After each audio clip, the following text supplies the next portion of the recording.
Je n'arrive plus à lire. Je suis dans la panne de lecture.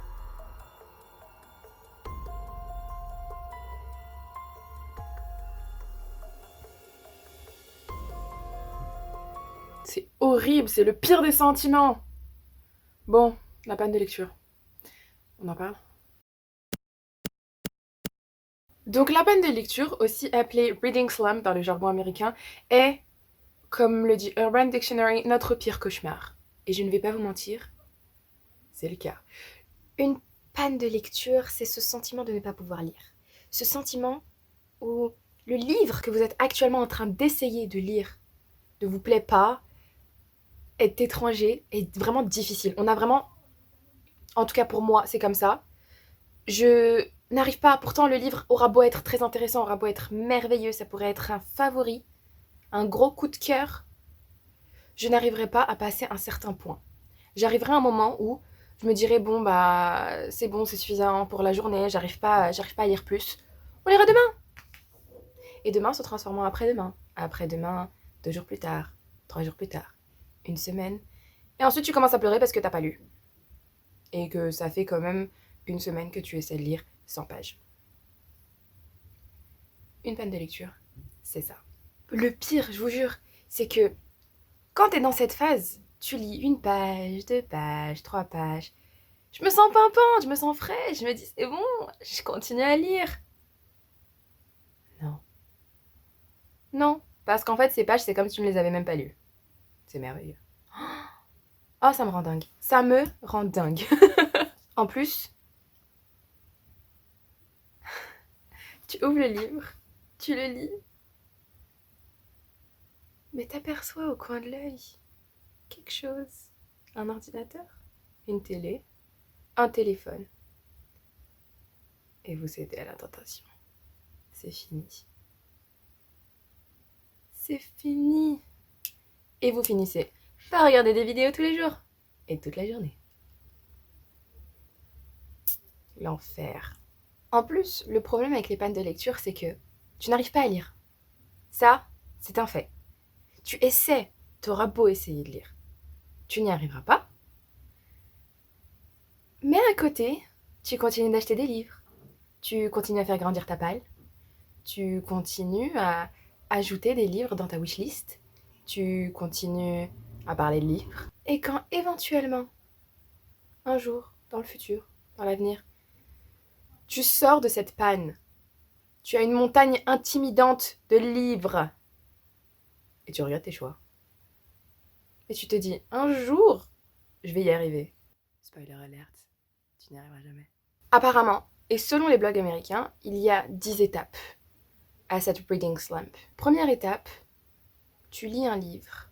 Et comme je l'ai dit plus tôt, tu n'arrives pas à dépasser un certain point. Tu lis, puis en plein milieu, tu te dis, il y a un petit problème, j'arrive pas.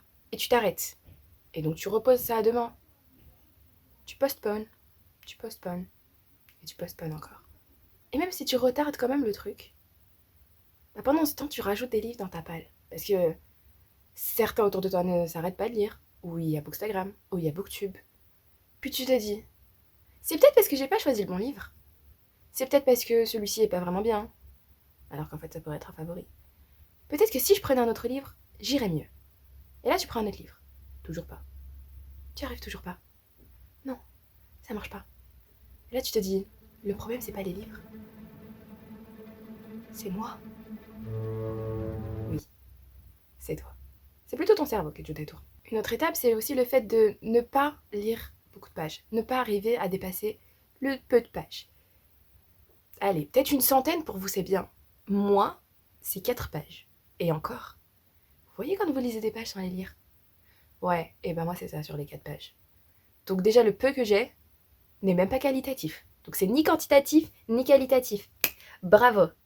Puis évidemment, tu es toujours distrait ou distraite. Donc comme je l'ai dit plus tôt encore, dans le coin de l'œil, tu vois un téléphone, un ordi, une télé. Et voilà. Ou sinon, je sais pas, tu te dis, ah, je pourrais faire ça. Et par ça, je veux dire laver tes vitres. Je veux dire réarranger ton lit. Je veux dire réarranger tes bibliothèques, une distraction quelconque. Mais il y a une technique, enfin du moins, ça dépend des personnes. Il y a certaines techniques pour en sortir. Moi personnellement, je relis mes favoris. Ou sinon, je commence petit à petit à lire. Mais vraiment, je commence par les mangas, puis après des livres de jeunesse, et ensuite des favoris. Et doucement mais sûrement, ça vient. Sinon, il y a la patience. Vous attendez jusqu'à ce que ça revienne, jusqu'à ce que votre cerveau vous dise Ah, j'ai bien envie de me faire un livre là maintenant, tout de suite. Et si on commençait? Bien sûr, c'est généralement pas au bon moment. Ou on se motive, on regarde des vidéos, on traîne sur Instagram. Et là, il y a le déclic. Ah, ça me manque l'époque où je lisais. Retournons-y. Bien sûr, il y a d'autres techniques, mais je les connais pas toutes. Donc, n'hésitez pas à les partager. Coucou, j'espère que vous allez bien. Je suis dans une panne de lecture. C'est horrible, c'est abominable, c'est vraiment ignoble, je déteste ça. Mais du coup, vu que j'étais en train d'essayer de filmer un vlog lecture, et ben j'ai pas réussi à passer les caps des 300 pages, donc j'ai lu un livre et demi. Et, et donc bah ce sera pas une vidéo qui pourra sortir cette semaine-là. Donc je me suis dit, et ben si on parlait de la panne de lecture, parce que vraiment, je suis pas bien. J'arrive pas à lire, c'est ignoble, c'est abominable. Et je voulais juste partager ça. Donc, donc je voulais simplement en parler et j'espère que le format vous aura plu. J'espère que la vidéo vous aura plu et que vous vous sentiez un peu visé par ce genre de choses parce que je pense que tout le monde est passé par là, tout le monde vit ça à un moment ou à un autre et c'est vraiment chiant. Je déteste vraiment ça, j'aime pas du tout et ça m'empêche de lire et pourtant j'ai énormément de livres à lire. Donc voilà. Si vous avez des techniques pour sortir de la reading slam, de la panne de lecture, franchement je suis preneuse. S'il vous plaît, partagez-les en commentaire. Et voilà. Sur ce, je vous dis à bientôt dans une autre vidéo et ciao! Bonne lecture surtout. Ciao!